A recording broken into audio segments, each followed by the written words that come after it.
तो एक बोकडा तिकडं युद्धामध्ये कुणी तो मारला, तिकडचा काय तो अध्यक्ष होता, पंतप्रधान होता. आता धरल्या गेला तर मारणारच, युद्ध चालू झालेलं आहे. आता ते काय फोनवर थोडी भांडणं चालू, शिवीगाळ, तो रेकॉर्डिंग करतो हे इकडून रेकॉर्डिंग करतो. अरे त्याला समजायला पाहिजे ना, हे मुळातच पैदा असतात. तुम्हाला सांगतो, तुम्ही ताई सगळं कोर्ट कचेरीचा बघा, तुम्ही काय इकडे पाहू नका, आम्ही सगळं बाकीचं बघतो. हे पाहावं लागणार, प्रत्येकाला जबाबदारी घ्यावं लागणार ना. आता सगळे आत गेले, बाहेर कोणी बघायचं. तू उठून सुटून ते राजकारण करत बसतात. कसं राजकारण करतात? हिंदी इथं चालणार नाही, हिंदी अमुक चालणार नाही. अरे तू पहिली बोल ना, ती उर्दू चालणार नाही, ती उर्दू बंद करा. उर्दूवर बोल. एकाही शाळेत उर्दू आम्ही शिकून देणार नाही. कारण का नाही लागणार? त्यांची माय कस काय जंगली या देवस्थानावर दावा ठोकायची. मित्रांनो, आता उशीर बराच झालेला आहे. बऱ्याच वेगळ्या नाही होऊ द्या, आता होणारच थोडा बी अजून. आता यांना प्रत्येकाला आपण 15-20 मिनिटं महेश दादाला अर्धा तास ऐकलं. आता मी काय फार वेळ घेत नाही, पण थोडा अजून उशीर होणारच आहे.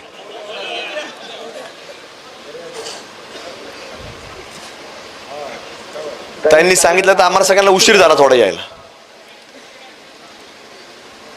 तुम्ही सगळेजण थांबलेला आहात आणि आपण सगळेजण या ठिकाणी कुठल्याही राजकीय सभेला आलेलो नाही, कुठलाही राजकीय विचार ऐकायला आलेलो नाही. पण विचार एकच आहे की जे लोक शेकडो वर्षांपूर्वी या शक्तींच्या विरोधामध्ये लढले,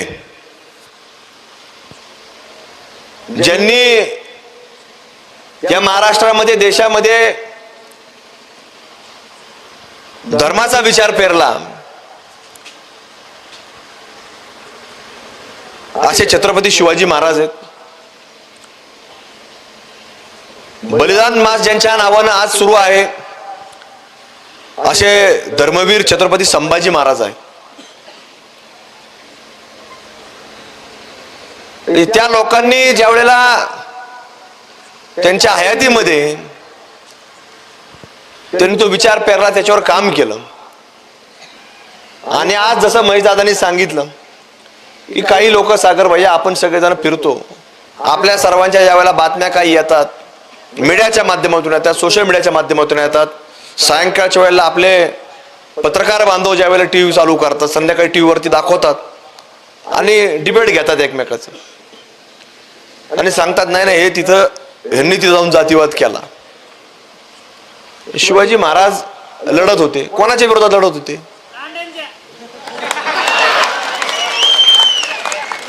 धर्मवीर छत्रपती संभाजी महाराज कोणाच्या विरोधात लढत होते? हे काय जातीवाद करत होते त्यावेळेस? म्हणजे त्यांना आता 300-350 वर्ष होऊन गेले. म्हणजे ते लोक त्याच्याकरता भांडत होते आणि आम्ही लोक कशा करता भांडतोय? त्याच्याच करता भांडतोय.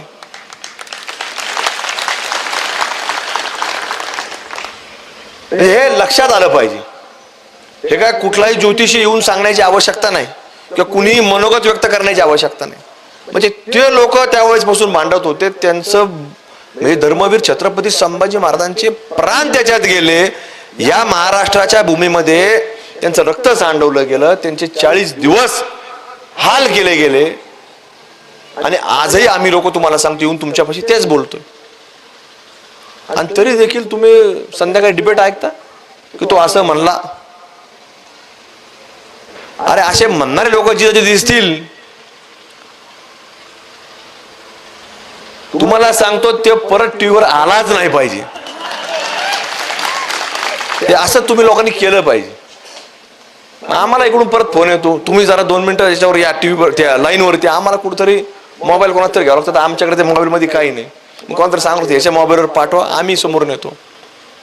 मध्येच कुणीतरी एक बोकडा येतो आणि ते सांगतो, ते आता माझी भिगवणच्या प्रकरणामध्ये माझं संध्याकाळी मी प्रवास तिकडून रिटर्न चाललो होतो, ते बोकडा आला तिकडून. मेरे को अभी तक पूरा मालूम नाही. अरे मालूम नाही तर बोकडा येतो कशाला भाऊ? तू कुठे टीव्ही वाला सांगायचं मेरे को मालूम नाही. आणि मालूम नाही म्हणतो सुरू केलं ना परत 10-20 सेकंदामध्ये, नाही नाही ते त्यांचं प्रेम होतं, अमुक होतं. आता याला काय त्यांनी कसं ऍप्टिट्यूड दिलं का? नाही म्हणे त्या मुलीचा दुपारी व्हिडिओ आला. काय व्हिडिओ आला? नाही म्हणे माझ्या मनाने गेली नाही. आणि ज्या वेळेला दुसऱ्या दिवशी त्या मुलीचा व्हिडिओ त्या मुलाबरोबर आला, महाराष्ट्राने पाहिल्यानंतर त्या मुलीने सांगितलं की माझं या मुलाबरोबर 9 वर्षापासून संबंध होते. आणि त्या मुलीचं वय किती होतं?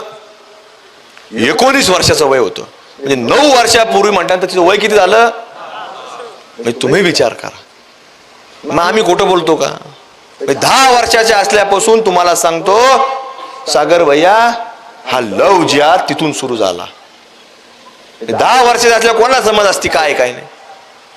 पण हे एवढे उच्च विद्या विभूषित असतात, डॉक्टर असतात, इंजिनियर असतात, वयाच्या 40 वर जातात, 50 वर जातात, 60 वर जातात, आणि करतात काय तर बॉम्बस्फोट. याच्यावर डिबेट नाही होत, याच्यावर कुणी ट्रोल करत नाही. पण आमच्यासारखे लोक जर महाराजांचं सांगत असतील, धर्माचं सांगत असतील, देवाबद्दल सांगत असतील, या मडी सारख्या देवस्थानचं सांगत असतील, संजू भाऊ मरकड इथं सांगत असेल की लोकांचं दुकान नको इथं, तर ह्याच्यावर डिबेट होणार. आणि मरकड जातीवादी आहे, लांडगे जातीवादी आहे, बेग जातीवादी आहे, जगताप जातीवादी आहे, आणि याच्यामध्ये जातीवादी आता मोनिकाताई सहभागी झाली. आणि असा असल, मला अजिबात तो शब्द मान्य नाही. आम्ही जातीवादी कोणीच नाहीये, कारण आम्ही सगळ्या लोकांना बरोबर घेऊन जाणारे लोक आहोत. आम्हाला एका जातीने मत नाही दिले, आम्हाला सगळ्या समाजाच्या लोकांनी, सगळ्या जातीच्या लोकांनी मत दिले. पण ती जात फक्त हिंदू आहे एवढं लक्षात ठेवा. आम्ही जातीवादी नाही होत, कारण आम्ही जात एकच मानतो, हिंदू. आणि जसं शिवाजी महाराजांनी सगळ्या समाजाच्या लोकांना बरोबर घेऊन केलं, सगळ्या समाजात लोकांना गेलं, त्यांच्याबरोबर सगळ्या समाजातले लोक आहेत. पण आमच्याही सगळ्यांबरोबर सगळ्या समाजातले लोक आहेत. पण ते कोणते आहेत? आणि तुम्ही सुद्धा इथं बसले ते कोण आहेत? बाकी कुठले आपल्याला जात नाही, आपण सगळेजण हिंदू आहोत. तसाच प्रकार भिगवण संपत नाही, इकडच्या दिशेने इकडून आवाज येतो, संभाजीनगर जिल्ह्यातनं, पैठण तालुक्यातलं. परत घटना घडली, त्याच्यावर डिबेट नाही होत. त्या मुलीच्या वडिलांनी अधिकृत FIR दाखल झाली. आता भिगवणच्या प्रकारात तुम्ही पाहिलं, 2 दिवसानंतर त्या मुलीने न्यायालयाने जेव्हा व्हिडिओ कॉन्फरन्सिंगवर तिचं म्हणजे जबाब घेतला, तर त्यावेळेला त्या मुलीने सांगितलं, न्यायाधीशांनी विचारलं की बाळ तुला कुठं जायचं? त्या आपल्या हिंदू भगिनींनी सांगितलं की मला माझ्या आईकडे जायचं, कारण तिला वडील नव्हते. आणि अशाच मुली टार्गेट केल्या जातात की ज्यांना कुणी कुटुंबात आधार नसतो. सागर भैया तुम्ही नाशिकला गेलते, त्या मुलीला सुद्धा वडील नव्हते.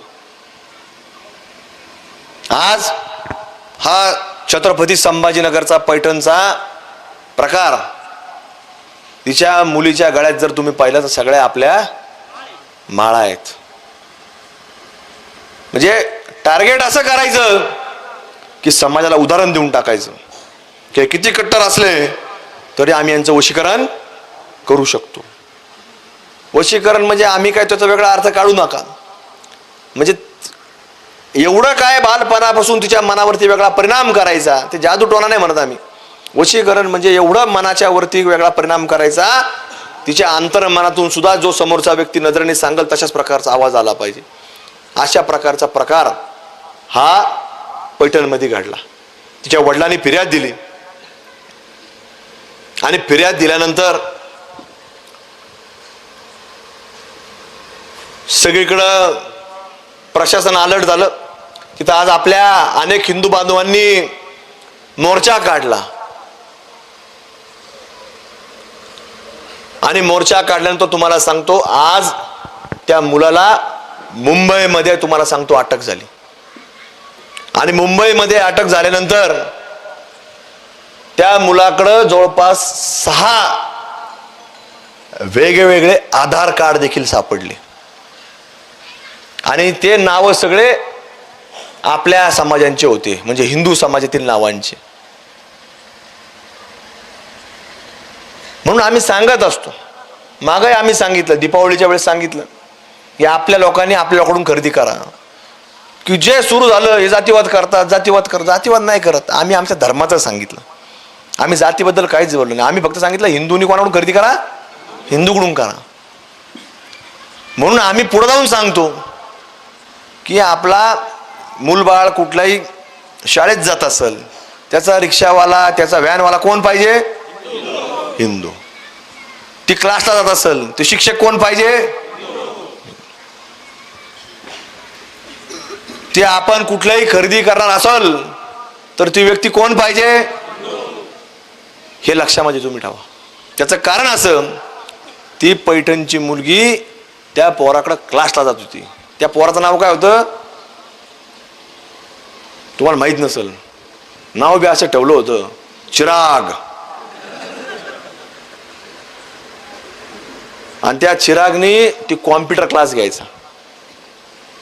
म्हणजे तुम्ही विचार करा, एका कॉम्प्युटर क्लास मधल्या शिकवत असणाऱ्या मुलीला जर आज हे पोरं, म्हणजे आपल्या एखादा जर छोटा एखादा गाडी चालक असेल, वाहन चालक असेल, ड्रायव्हर असेल, त्याच्या गाडीत एखादा पॅसेंजर बसला, तो म्हणतो आपल्या लक्ष्मी.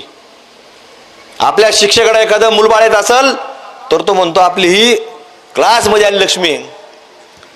पण हे आपल्याकडे येत असणाऱ्या प्रत्येक माय माऊलीकडे बघत असताना नजर, हे आपल्याकडे तुम्हाला सांगतो शोषणाचा एक वेगळा आधार बघतात, धर्मांतराचा वेगळा आधार बघतात, आपली संख्या वाढण्याचा एक पाऊल पुढे पाहतात.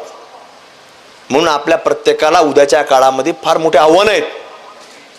जसा काळ बदलतो, जसे छत्रपती शिवाजी महाराजांच्या काळात, धर्मवीर छत्रपती संभाजी महाराजांच्या काळामध्ये, पुण्यश्लोक अहिल्यादेवींच्या काळामध्ये हे वेगवेगळी सर्वांसमोर आव्हानं होती. आता ती आव्हानं नाही आहेत, आता आव्हानं वेगळी आहेत. आव्हानं कुठली आहेत? तर त्यावेळेला त्यांना, ह्या लोकांना समोर कोण होतं माहिती होतं. समोर फक्त असायचा जाळीदार टोपीतला माणूस, मिशा खरडल्याला दाढीवाला एखादा बोकड्या दिसून यायचा की हा आता आपला दुश्मन आहे. पण आज आपल्याला तुम्हाला सांगतो, आपल्या बरोबर फिरणारे गाडीतले माणसं आपल्याला सांगतात नाही आपण सेक्युलर वागलं पाहिजे. मग हा ज्यावेळेस बोलतो, हाच तुम्हाला सांगतो पहिला आपला दुश्मन असतो. याला पहिली गाडीतून खाली उतरला पाहिजे आणि याचे सुद्धा व्यवहार बंद केले पाहिजेत. आणि त्याला सांगितलं पाहिजे, बाबा तुला जर सेक्युलर राहायचं असेल तर तू सुद्धा मिशा खरड दाढी वाढव आणि तू जाळीदार टोपी घाल. म्हणजे ही सगळी तुम्हाला सांगतो ही परिस्थिती आहे. हे सांगणाऱ्या लोकांपासून आपल्याला लांब राहण्याची आवश्यकता आहे. मग ही आव्हानं मी जे सांगतोय, ही आव्हानं आहेत आपल्याला.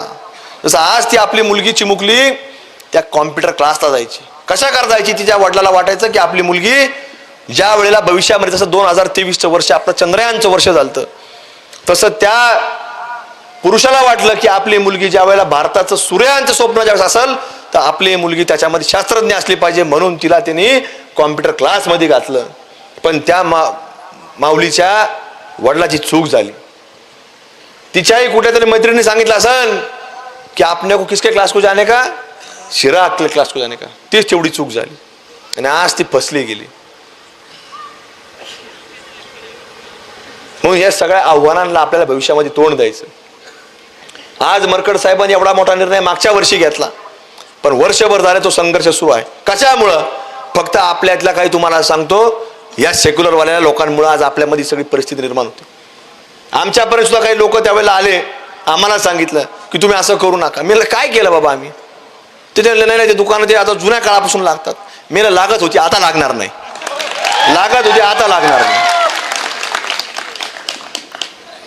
कारण का नाही लागणार? त्यांची माय कस काय जनली या देवस्थानावर दावा ठोकायची. ही ताकद व्हायला नाही पाहिजे. ही ताकद होती फक्त आपल्या काही लोकांमध्ये. आपल्यातले काही लोक म्हणतात, जसं आज तुम्हाला सांगतो, आपला एखादा माणूस त्यांना सांगा की कुठं आजच्या देवस्थानाला न्यायचा, परवानगी सुद्धा भेटणार नाही आपल्याला. काय गरज आहे आपल्याला ते इथं लोक ते घेऊन यायची?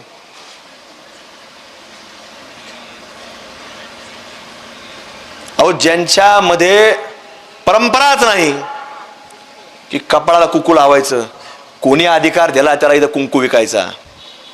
त्यामुळे मरकड साहेब, तुम्ही जे केलं ते अत्यंत उत्तम केलेलं आहे. ज्याच्यामध्ये कपाळात कुंकू लावायचा अधिकार नाही, त्याला कुंकू लावण्याचं दुकान सुद्धा लावण्याचा कुठलाही अधिकार नाही. जे प्रसाद खात नाहीत त्याला प्रसाद सुद्धा विकायचा अधिकार नाही. त्यामुळं मरकट साहेब तुम्ही जे सांगितलं अत्यंत महत्वाचं आहे की जे लोक आंघोळ्या करत नाहीत त्यांनी दुकान लावायचं, त्याने आपल्याला प्रसाद द्यायचा आणि तोच प्रसाद आपण देवाकडे न्यायचा. तिथं आपण 2 पुडा फोडतो, त्यात 2 पेढे तरी ठेवतो, 2 काहीतरी रेवड्या असतील 2 रेवड्या तरी टाकतो, 2 गुडूशिव असतील 2 तरी टाकतो आणि त्या कोणी दिल्यात? पारुष्या माणसाने. एकदा मी असंच विचारलं, तुम्ही आंघोळ करत नाही, हम नहाने की गोली खाते. सागर भैया ती गोली सिर्फ आपके पास है, वो एक ही बार नेला दे, तुम वापिस को नहाने की जरूरत नहीं पड़ती. उसको गोली को नहाने की जरूरत नहीं पड़ती, उसको एक ही बार नेला दे तू. कितनी बार? एक ही बार. एकच बार नाही, एक ही बार. अरे कोणत्या आंघोळीच्या गोळ्या आणतो, काय करतो, समजतं का देवस्थानचं पावित्र्य, कशाचं काय चाललंय? हे लोक तुम्हाला सांगतो अजिबात म्हणजे कुठल्याही प्रकारे आपल्याला देवस्थानापाशी ठेवता कामा नये. आणि ज्याला ठेवायचे असतील त्यांनी 4 देवस्थानचे उदाहरण दाखवावे की त्यांच्या देवस्थानच्या अधिकृत जे गाळे असतील, कारण 99% अनधिकृत असतं. जे अधिकृत असेल तिथं आपल्या एखाद्या हिंदू बांधवाला त्याने दुकान लावायला जागा दिली, दुकान दिलंय, कुठंच नाही, कुठंच नाही, एकाही ठिकाणी तुम्हाला सांगतो दिसणार नाही. म्हणून आपल्या लोकांनी सुद्धा ह्याचा विचार करण्याची आवश्यकता आहे. आज लोकांना वाटतं हे सगळं राजकारण, आता कोणत्या निवडणूक आहेत, कोणत्या निवडणूक, आता 2-4 वर्षांतर निवडणूक आहेत. हे आम्ही निवडणूक करता आलेलो नाही कोणी. हे राजकारण सुद्धा आता तुम्हाला सांगतो लोक आजचं लक्ष उद्या लक्षात ठेवत नाहीत. त्यामुळे आम्ही निवडणुकीला आलो नाही. आम्ही फक्त सांगतो की या भारत भूमीमध्ये, या महाराष्ट्रामध्ये ज्या छत्रपती शिवाजी महाराजांनी, ज्या धर्मवीर छत्रपती संभाजी महाराजांनी लढा उभा केलाय त्याला आजही आपण कमी पडतोय. त्याच्याकरता जागृती निर्माण करता, त्याच्याकरता एकजूट करा, त्याच्यामध्ये आपल्या अंतर्गत छोट्या मोठ्या समाजांमध्ये आपले जे वादविवाद आहेत ते बाजूला ठेवा. आणि ज्या ज्या वेळेला असा प्रश्न उभा राहील त्यावेळेला आपण सर्वांनी हिंदू म्हणून प्रत्येक ठिकाणी उभा राहिलं पाहिजे, आलं पाहिजे, प्रत्येकाने त्याच्यामध्ये सहभागी झालं पाहिजे, ना की आम्हाला कुठतरी सर्वांना जातीवादी म्हणण्यामध्ये तुम्हाला सांगतो पुढाकार घेतला पाहिजे. त्यामुळे मी सांगितलं आम्ही कुणी जातीवादी नाही, आम्ही सगळ्या समाजाला बरोबर घेऊन जाणारे आम्ही हिंदू कार्यकर्ते आहोत. त्यामुळे आम्ही कुठलाही जातीवाद केला नाही, तो कधीच पुढेही करणार नाही. आजचं उदाहरण पहा, ज्याचा आता महेशदादांनी उल्लेख केला, तो एक बोकडा तिकडं युद्धामध्ये कुणी तो मारला, तिकडचा काय तो अध्यक्ष होता, पंतप्रधान होता. आता धरल्या गेला तर मारणाराचे युद्ध चालू झालेले आहे. आता ते काय फोनवर थोडी भांडणं चालू, शिवीगाळ, तो रेकॉर्डिंग करतो ना, इकडून रेकॉर्डिंग करतो. अरे त्याला समजायला पाहिजे ना. आता ते बोलता येत नाही ताई, एकटी महिला बोलता येत नाही आता मला. अरे युद्ध चालू झालेलं आहे, त्याला समजायला पाहिजे. जर एवढा मोठा जेव्हा पंतप्रधान असेल त्याला समजायला पाहिजे. तो सापडतोच कसा? हे मुळातच पैदाशी येड धव असतात, तुम्हाला सांगतो. जन्मातच येईल बरं, ते गेला ठीक आहे, हरकत नाही, त्याच्या आत्म्याला चिर शांती लाभो, हरकत नाही. पण ह्या इकडं मुंबईमध्ये, लखनौमध्ये काय कारण आहे? तुम्ही बारकाईने विचार करा, काय कारण आहे त्याचं? शोक किंवा त्याच्यासाठी हो क्या उनके भाषामध्ये तो जुलूस निकाला उन्होंने, पायी निघाले, त्याच्या बोले ते फार वाईट झालं, अमुक झालं. अरे इथं जसं सागर भैया तुम्ही सांगितलं की 93 पासून बॉम्बलास्ट झाले, मला एकदाही हे लोक रस्त्यावर आलेले पाहायला मिळाले नाही. की भाऊ ज्या लोकांनी कुणी का करा ना, कुठल्याही धर्माचा असू, जातीचे नव्हते ते, धर्माचे होते, कुठल्याही धर्माचा असू, पण काही लोक यायला पाहिजे रस्त्यावर की बोय अच्छा नाही हुआ, उधर वालों ने किया. उधर वाले म्हणजे कोणी? पाकिस्तान ने किया, अच्छा नाही होगा, नका पाकिस्तानचं नाव घ्या ना, पण उधर वालों ने किया, सरहद पार वालों ने किया, पण अच्छा नाही किया, असं म्हणायला तरी आजपर्यंत कुणी आलं का? 19 फेब्रुवारी 2000 आपलं 14 फेब्रुवारी 2019 आपल्या भारत भूमीमध्ये ज्या वेळेला पहिलगामची घटना घडली, आपले सैनिक गाडीमध्ये चाललेले होते, त्यांना एकाच वेळेला तुम्हाला सांगतो RDXने उडवून टाकलं. नुकतंच आपलं 10 एप्रिल 2025ला परत आपले पर्यटक कुठं गेले? पहिलगाम मध्ये गेले. त्यांच्या कुटुंबासहित होते, काही लोक मुलाबाळांसहित होते, काही नवीन झाडाला जोड्या होत्या, नवीन लग्न झालेले. काय केलं? जात विचारून मारलं. जात नाही, धर्म विचारून मारलं. तिथं जात नाही विचार, धर्म विचारला.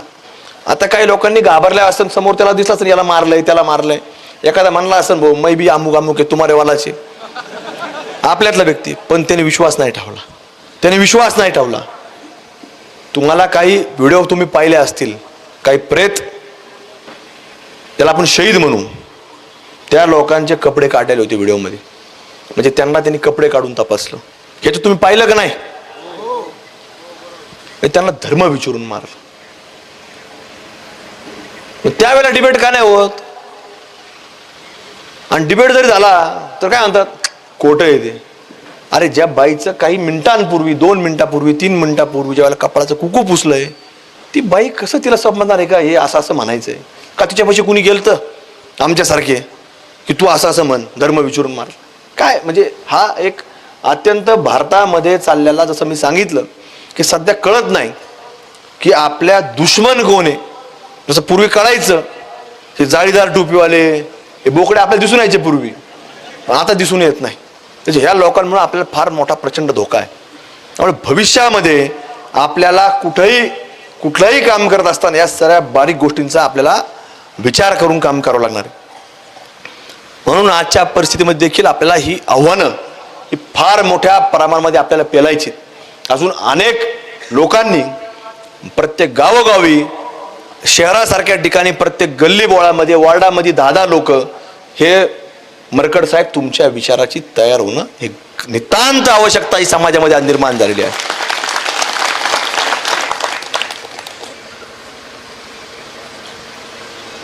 मागच्या वर्षी मला चांगला आठवतं, आमच्या अहिल्यानगरमध्ये ते ईदगाह मैदान आहे, तिथं ईदच्या दिवशी सकाळची नमाज होती. एक असंच मध्ये उठलं. कोण उठलं? हा, आणि त्याने ते झेंडा काढला. ते टीव्हीवर दाखवत होते झेंडा काढला, तर ते आपल्याला काही झेंडा काही लक्षात नाही आला कोणता आहे. ते हिरवा असतं का लक्षात आहे बोकड्यांचं आहे, पण ते लक्षातच नाही आला. ते गुन्हा पेपरला आलं, ते फिलिस्तीनचा होता. आता मला सांगा तिकडं काय घडतं? यांना इथं झेंडा फडकवतात. आणि भारत देशामध्ये एवढ्या घटना घडतात, एवढे लोक आपले कधी दुष्काळात जातात, कधी पुरात जातात, कधी अतिवृष्टीमध्ये जातात, पण कधी कशाच तुम्हाला सांगतो यांना दुःख होत नाही. पण यांना जिथं यांचं म्हणजे मुस्लिम राष्ट्र आहेत त्या राष्ट्रांमध्ये जर पर्टिक्युलरली जर काही घडलं तर हे प्रखरतेने ती भूमिका रस्त्यावरून मांडण्याचं काम करतात.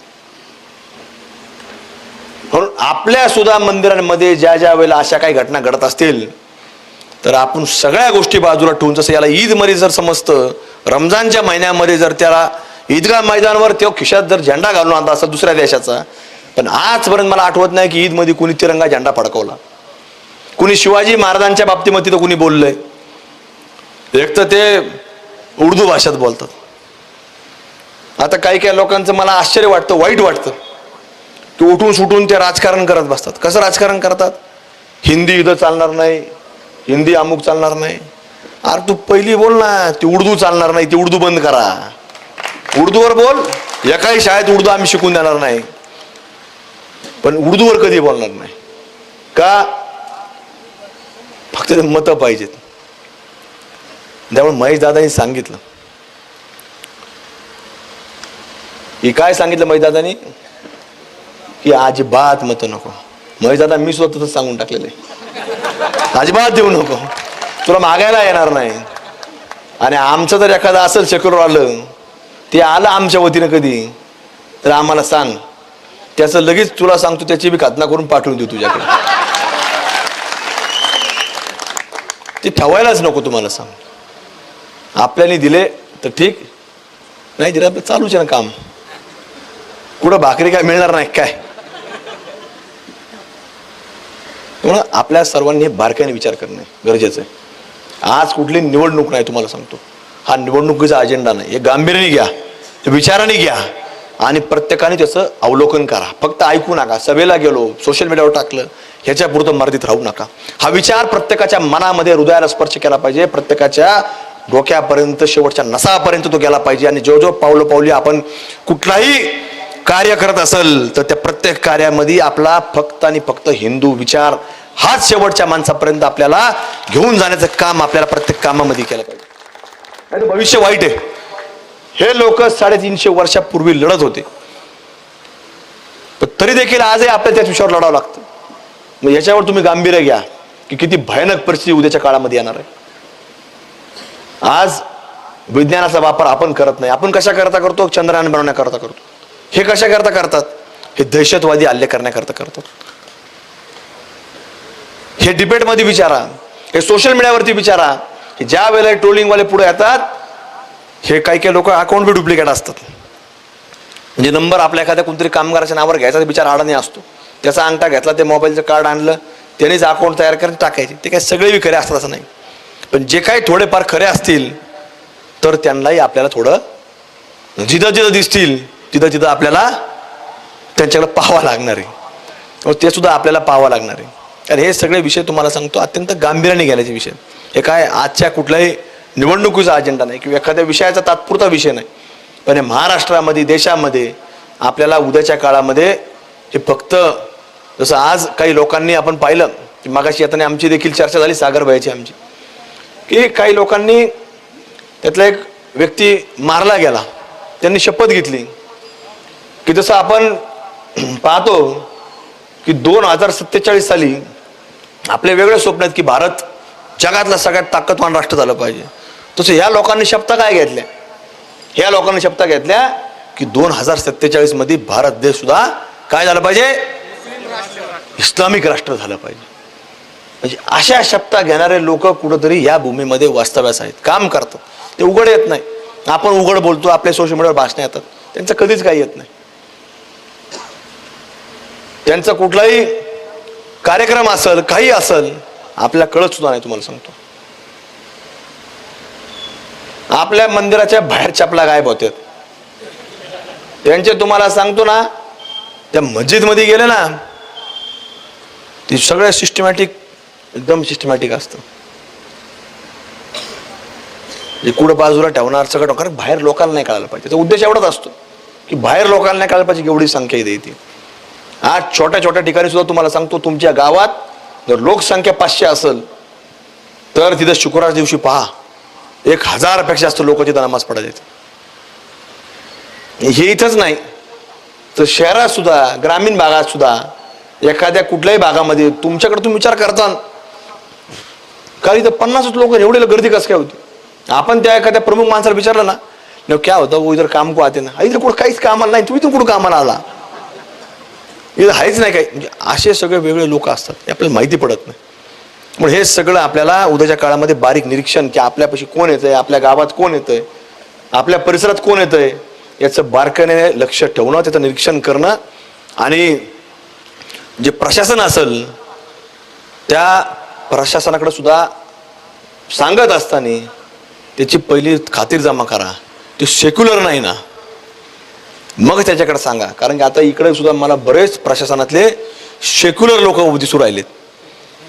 कारण की सेक्युलर का म्हणायचे या लोकांना? कारण की वर्षभरापासून ते कुठल्याही प्रक्रियेमध्ये एखादा अनधिकृत पाडण्याकरता सांगितल्यानंतर ते न पाडता त्यांनी 4 दिवसापूर्वी आपल्या हिंदू समाजाच्या लोकांची दुकानं पाडली. त्या अशा प्रशासना, सेक्युलर प्रशासनाचा मी पहिला तुम्हाला सांगतो निषेध करतो.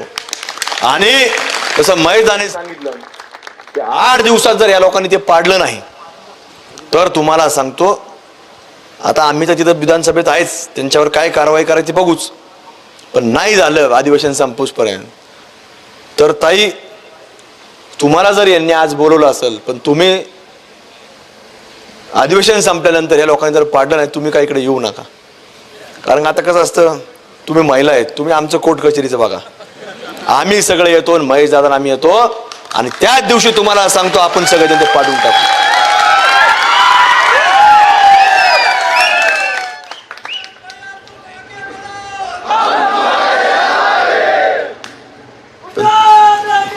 ताई सगळं कोर्ट कचेरीचं बघा, तुम्ही काय इकडे पाहू नका, आम्ही सगळं बाकीचं बघतो. हे पाहावं लागणार, प्रत्येकाला जबाबदारी घ्यावं लागणार ना. आता सगळे आत गेले तर बाहेर कुणी बघायचं?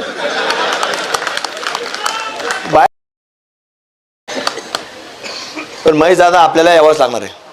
सागर भाई तुम्ही बी काय येऊ नका, तुम्ही फक्त ते FIR दाखल करता तेवढं लक्ष ठेवा, कारण तुम्हाला जरा कायद्याचं नॉलेज भरपूर आहे, तसं महेश दादांनी सांगेल. ते FIR लक्ष ठेवा. तुम्ही बिघडू, आम्ही दोघंच येतो. महाराज तुम्ही फक्त आशीर्वाद द्यायचं काम करा.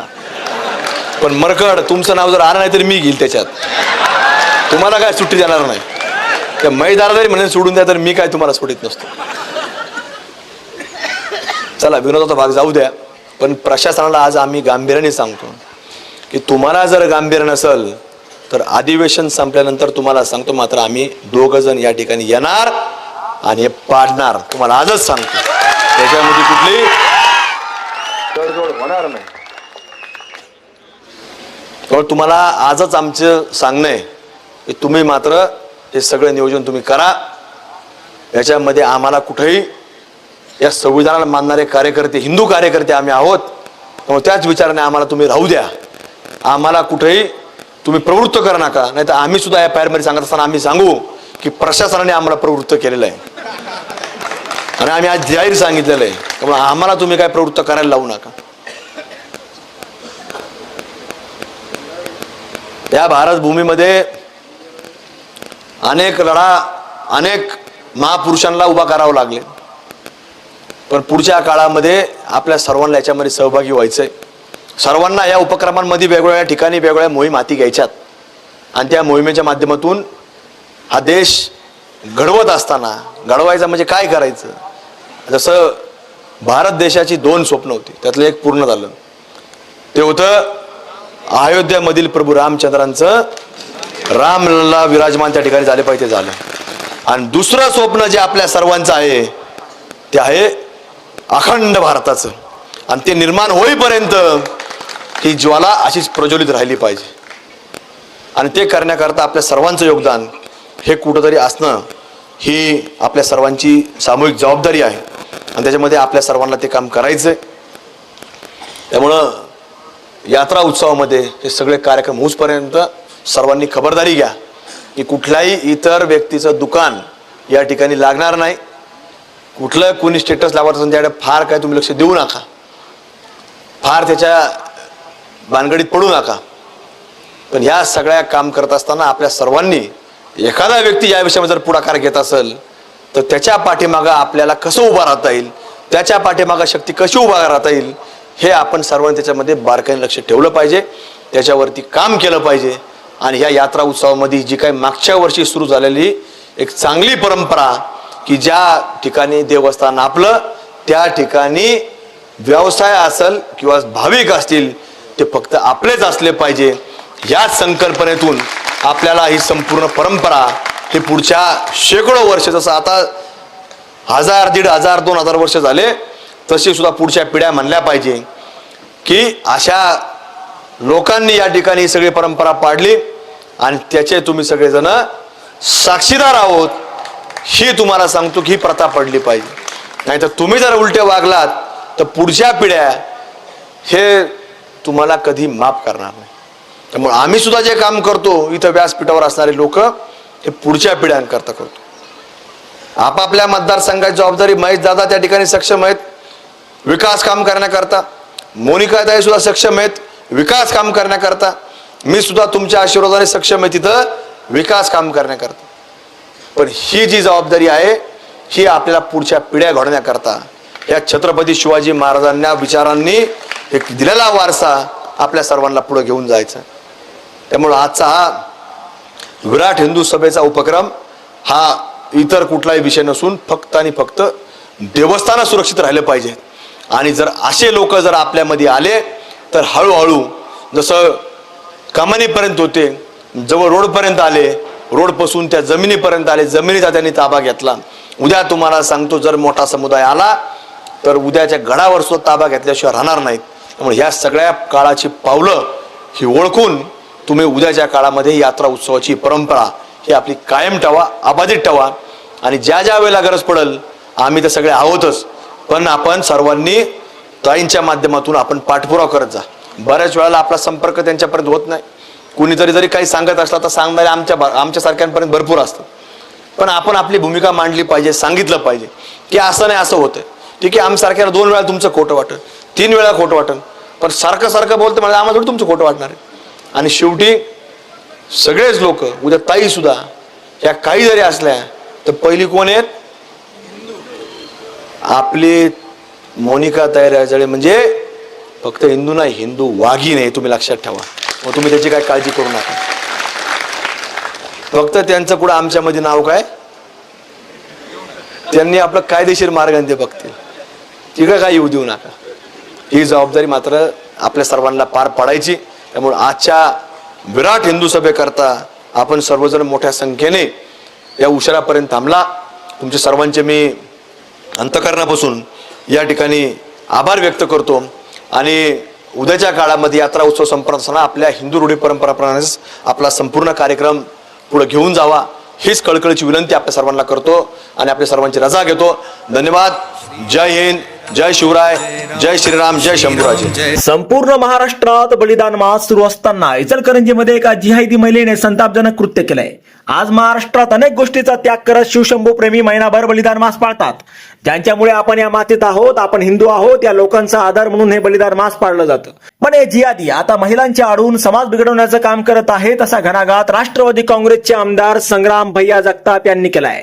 4 दिवसापूर्वी इचलकरंजीकर इथं एका महिलेने छत्रपती संभाजी महाराजांचं पोस्टर फाडल्याने तणाव निर्माण झाला होता. त्यानंतर आज हिंदू आक्रोश मोर्चा संघटनाच्या वतीने करण्यात आला. या मोर्चात अहिल्यानगरमधील राष्ट्रवादी काँग्रेस पक्षाचे आमदार संग्राम जगताप सहभागी झाले होते. अर्थसंकल्पीय अधिवेशन सोडून आमदार जगताप यांच्या मोर्चातील सहभाग राज्यात अजित पवार राष्ट्रवादीमध्ये चर्चेचा विषय ठरलाय. जगताप म्हणाले, सुलतान बुलतान कोणाचं नाव घेऊ नका, त्याला मोठे करू नका, तो टिपडी आहे. त्याने आपल्या आई बहिणीची उबरू लुटली आहे, त्याला सुलतान म्हणायचं का? बलात्कारी व्यक्तीला कोणतीही सुलतानाची उपमा देऊ नये. या महाराष्ट्रात सुलतान होऊ शकत नाही. महाराष्ट्रात फक्त छत्रपती शिवाजी महाराज आणि छत्रपती संभाजी महाराजच चालतील, असंही ते म्हणाले आहेत. या जिहाद्यांची ट्रायल सुरू आहे. हळूहळू महाराष्ट्रात आशांची बीजे पेरली जातील. अशी कृती झाली तर गनिमी कावा करा आणि सगळं उघडून टाका. टिपड्याच्या उदो उदो करण्याची गरज नाही. महाराजांच्या प्रतिमेला कोण हात लावत त्याचा शाहिस्तेखान करा. अशा घटना घडतात त्यावेळी मनात वेदना होतात, पण पुढच्या काळात जागृत राहा. छोट्या गोष्टी असल्या तरी त्याकडे लक्ष द्या, असं संग्राम जगताप पाटील यांनी सांगितलंय. एका महिला जाहीरपणे येऊन बोर्ड पाडू शकत नाही, या पाठीमागे कोणीतरी असायलाच हवं. त्यामुळे कोल्हापूर पोलिसांची मी जाहीर निषेध करतो. आम्ही जर मनावर घेतलं तर महाराष्ट्रातून लोक इथे येतील, असा इशारा प्रशासनाला आमदार संग्राम जगताप यांनी दिलाय. आता यावर तुम्हाला काय वाटतं? तुमचं मत कमेंट बॉक्समध्ये लिहायला अजिबात विसरू नका. व्हिडिओ आवडला असेल तर जास्तीत जास्त शेअर करा. आणि आतापर्यंत मराठी जनता आपण आपल्या या चॅनलला सबस्क्राईब जर केलेलं नसेल तर चॅनलला सबस्क्राईब करा.